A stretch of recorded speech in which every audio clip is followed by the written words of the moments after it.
নওশাদ সিদ্দিকী আপনার রায়ের অমর্যাদা করেননি। আপনার রায়কে সম্মান দিয়েই নওশাদ সিদ্দিকী 5 বছর বিধানসভায় নির্বাচনে লড়াই করেছে। আজকের সময় এসছে, নওশাদ সিদ্দিকী সাহেব আমাদের মধ্যে আসছেন। আপনারা শুনেছেন সকাল থেকে গোটা শানপুকুর অঞ্চল কার্যত ভেঙে পড়েছে। সকাল থেকে আমি ছিলাম চণ্ডীহাট থেকে মাঝেরহাট, ছেলেগোয়েলে, কাশীপুর হয়ে শানপুকুর, মেটুয়াটি হয়ে সোনপুর হয়ে নওশাদ সিদ্দিকী সাহেব নিমকুড়ি আসছে, এখানে বক্তব্য রাখবে। আপনাদের কাছে একটা গোল্ডেন চান্স এসেছে। একদিকে নোটোরিয়াস ক্রিমিনালকে দাঁড় করিয়েছে, ওকে হারিয়ে এবারে বুঝিয়ে দিতে হবে বাংলার মানুষকে যে ভাঙড়কে মডেল হিসাবে দেখো। ভাঙড়ের পবিত্র মাটিতে কোন গুন্ডা, মস্তান, নোটোরিয়াস ক্রিমিনালের জায়গা নয়। ভাঙড়ের মানুষ তাকে ভোটে জিতাবে না, বরঞ্চ তাকে ভোটে হারিয়ে দেবে। তাই বন্ধুগণ, আমি বক্তব্য দীর্ঘায়িত করব না, আমি শুধু আপনাদের কথা বলবো, আগামী 29 এপ্রিল আসছে দিন, খাম চিহ্নে ভোট দিন। আমরা তো জিতছি এখানে নিশ্চিতভাবে, জিতছি আমরা নিশ্চিতভাবে, কিন্তু মার্জিনটা আমাদের কি করতে হবে? ডবল করতে হবে। তাই আপনাদের বলবো, কোনো প্ররোচনায় পা দেওয়ার দরকার নাই, কোনো অন্যায়ের কাছে মাথা নত করার দরকার নাই। আমি আপনাদের বলবো, আসুন 29 এপ্রিল সকাল সকাল খাম চিহ্নকে ভোট দিয়ে রাজ্যের বিধানসভায় পাঠান।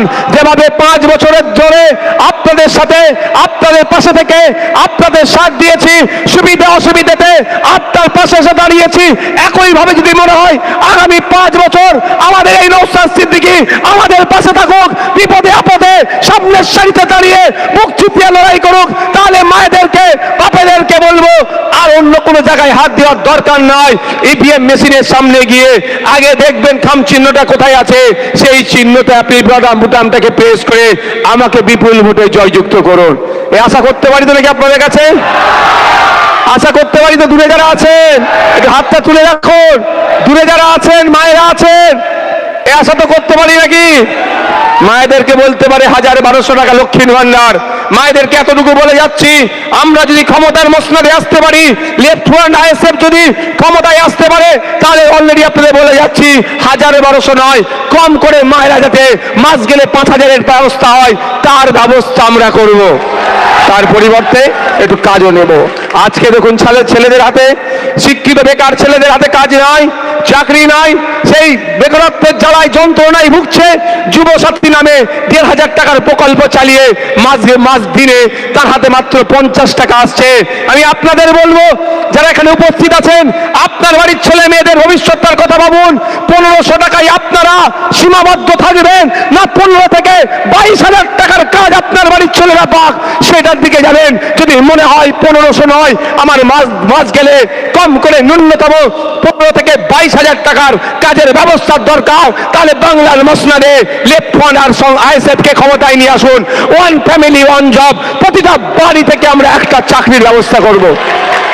তাই বন্ধুগণ, আমি বক্তব্য দীর্ঘায়িত করব না, আমি শুধু আপনাদের কথা বলবো, চোখ কান খুলে চলুন। আজকে নকল মালের উপরে লেখা আছে নকল হইতে সাবধান, এই জন্যই আমরা বিভ্রান্ত হয়ে যাচ্ছি।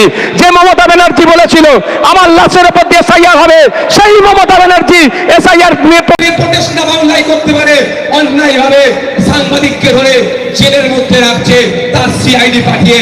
তাই সুতরাং আমাদের ভাবতে হবে মমতা ব্যানার্জি কি চাইছে, আরএসএস যেটা চাইছে মমতা ব্যানার্জি সেটাই করছে, বিজেপি যেটাই চাইছে মমতা ব্যানার্জি সেটাই করছে। ওয়াকফ সংশোধনী আইন করে মাদ্রাসা, মসজিদ, ঈদগাহ, কবরস্থান কেড়ে নেওয়ার প্রচেষ্টা চালাচ্ছে। মমতা ব্যানার্জি বলেছিল এই বাংলায় ওই আইন লাগু হতে দেব না, কিন্তু দেখুন তিনি এই আইনকে বাংলায় লাগু করে দিল।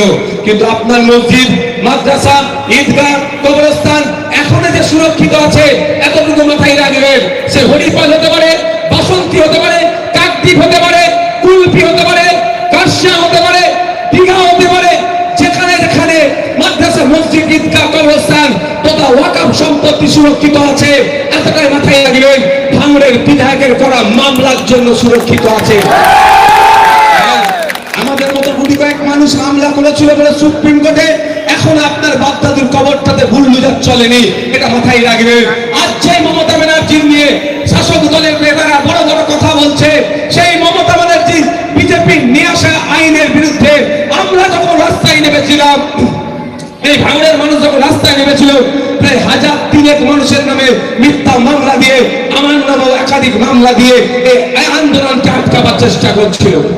আমরা বিজেপির বিরুদ্ধে লেগেছি, যে বিজেপি মাদ্রাসা, মসজিদ, ঈদগাহ, কবরস্থান তথা ওয়াকফ সম্পত্তি কাটতে চাইছে, কিন্তু মমতা ব্যানার্জির উচিত ছিল আমাদের সাথ দেওয়া, বিজেপির বিরুদ্ধে আন্দোলনকে আরো বড় করা। কিন্তু তার পরিবর্তে আমরা কি দেখলাম? মমতা ব্যানার্জি আমরা যখন বিজেপির বিরুদ্ধে বলি, মমতা ব্যানার্জির দলের লোকের বুকে ব্যথা করে কেন? দলে দলে এরা এক জায়গায় মিলে আছে। তাই সময় এসেছে ভাঙড় থেকে বিজেপি তৃণমূলকে উৎখাত, যেমন আমরা 2021-এ করেছি, 2026-এ দৃষ্টান্ত তৈরি করব এবং সারা রাজ্য জুড়ে আমরা বিজেপি তৃণমূলকে পরাস্ত করে নতুন সূর্য একটা উদয় হবে। যে সূর্য উদয় হবে, যে সকাল পাবো, নারী পুরুষের কোনো বৈষম্য থাকবে না, আমরা ওরা কোনো ভেদাভেদ থাকবে না, ধর্মীয় ভেদাভেদ থাকবে না, বর্ণগত জাতগত ভেদাভেদ থাকবে না। স্কুলে শিক্ষক থাকবে, হসপিটালে ডক্টর থাকবে, মহিলারা তার মাথা উঁচু করে বাঁচবে, পুরুষ তার নাগরিক অধিকার নিয়ে বাঁচবে, ছাত্র যুবতার অধিকার নিয়ে বাঁচবে। মিনিমাম ওয়েজেস কম করে 600 টাকা হবে। আজকের দিনে বলুন আপনারা, ডে লেবার যারা কাজ করেন 300 350 টাকায় ডে লেবারের কাজ হচ্ছে, ওটা আমরা বাড়িয়ে মিনিমাম একজনের একদিনের রোজ হিসাবে 600 টাকা আমরা ফিক্সড করব যদি আমরা নতুন সরকারে আসি। তাই আপনাদের বলবো, কারো প্রয়োজনে পা দেওয়ার দরকার নাই, কারো কথায় উত্তেজিত হওয়ার দরকার নাই। আমি শুধু যেভাবে স্রোতের বিপক্ষে দিয়ে 2021 সালে আপনারা দৃষ্টান্ত তৈরি করেছিলেন, সারা রাজ্যের মানুষকে যখন বিজেপি তৃণমূল মিলে ভয় দেখিয়ে দিয়েছিল, এনআরসি করে নাকি দেশ থেকে তাড়িয়ে দেবে আর তৃণমূল নাকি তাকে আটকে দেবে, এই গল্পেতে যখন ভয় পাইয়ে দিয়েছিল, একমাত্র ভাঙড়ের বীর পুরুষেরা, ভাঙড়ের বীরাঙ্গনারা, ভাঙড়ের মায়েরা, ভাঙড়ের বাপেরা স্রোতের বিপক্ষে গিয়ে আমাকে জিতিয়ে বিধানসভার মধ্যে পাঠিয়েছিল। আর আজকে দেখুন, দেগঙ্গা বলছে, আমডাঙ্গা বলছে, অশোকনগর বলছে, মধ্যমগ্রাম বলছে, পলাশী বলছে, কুলপি বলছে, সারা রাজ্যের বিভিন্ন জায়গা থেকে আওয়াজ একটাই উঠছে, দ্বিতীয় ভাঙড় তৈরি হবে, দ্বিতীয় ভাঙড় তৈরি হবে। স্যালুট জানাই, ধন্যবাদ জানাই ভাঙড়ের মানুষ, যে আশার বীজ বপন করেছে, যে রাস্তা দেখিয়েছে। এক বিধায়ক 293টা বিধায়ককে হিলিয়ে দিতে পারে, অন্যান্য সেই সাহস পাচ্ছে যে নওশাদ সিদ্দিকীর সাথে 2026 সালে শুধু নওশাদ সিদ্দিকী একা যাবে না, ক্যানিং পূর্ব থেকে যাবে, ক্যানিং পশ্চিম থেকে যাবে, কুলপি থেকে যাবে, রায়দিঘি থেকে যাবে, বাসন্তী থেকে যাবে, মিনাখা থেকে যাবে, এমন করে রাজ্যের বিভিন্ন প্রান্ত থেকে বিধায়ককে জিতিয়ে নওশাদ সিদ্দিকী দ্বিতীয় তৈরি করে আইনসভার মধ্যে পাঠাতে হবে। নওশাদ সিদ্দিকী এবং তারা মিলে এই লড়াই করে মানুষের অধিকারকে সুনিশ্চিত করবে, ধর্মীয় বিভাজনকে বন্ধ করবে। তাই আপনারা যে রাস্তা দেখিয়েছেন, সেই রাস্তার দিকে আজকে অন্যান্য বিধানসভার মানুষেরা। তাই ভাঙড়ের মানুষকে বলবো, আমাদের কাছে একটা বড় সুযোগ এসেছে রাজ্যের মানুষকে প্রমাণ দেওয়া যে ভাঙড় পথ দেখায়। কেমন পথ? মমতা ব্যানার্জি যাকে নিজে বলছে তুই বোম্বা দিস, তাকে ভাঙড়ের বিধায়ক বানিয়ে, তাকে তৃণমূলের প্রার্থী বানিয়েছে, যাকে national human rights commission notorious criminal বলছে, কুখ্যাত দুষ্কৃতী বলছে, তাকে মমতা ব্যানার্জি ধরে ভাঙড়ের মানুষের মাথার উপরে বসাতে চাইছে।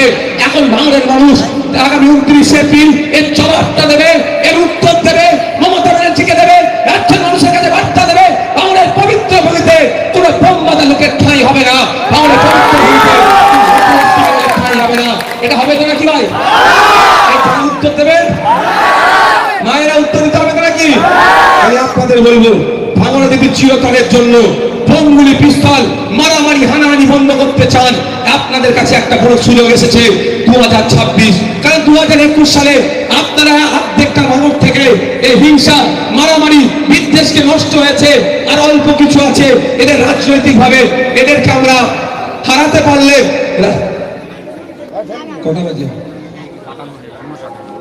ধন্যবাদ সকলে। আগামী 29 এপ্রিল আসছে দিন, আমি এখন যাবো এখান থেকে। আজকের সভা এখানেই সমাপ্ত হলো। ধন্যবাদ সকলকে।